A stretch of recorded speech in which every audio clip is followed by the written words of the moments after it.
இந்த பயிர் அந்த முளை தெரியுது பார்த்திங்களா, பச்சை கட்டினதுன்னு சொல்லுவாங்க. இது 5 நாள் கழித்து தான் அந்த பச்சை கட்டும். சில இதில் வந்து 7 நாள் கழிச்சும் பச்சை கட்டும்.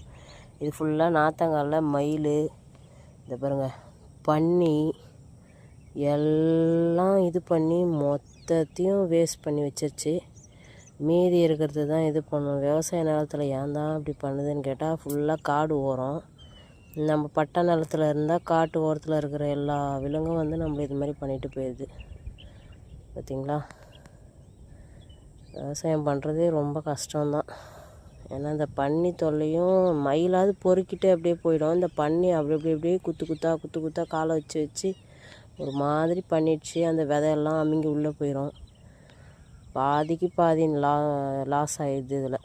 அதே மாதிரி இது வந்து ட்ரம் உருட்டினது. அங்கே பார்த்திங்கன்னா 1 2 அப்படியே முளைச்சிருக்கும். அந்த தெரியுதுங்களா, பச்சை கலரில் குட்டி குட்டியாக.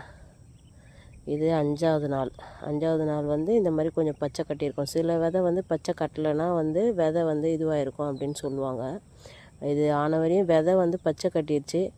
இதுக்கப்புறம் வந்து புண்ணாக்கு கரைசல் இதெல்லாம் வந்து கொடுக்கணும்.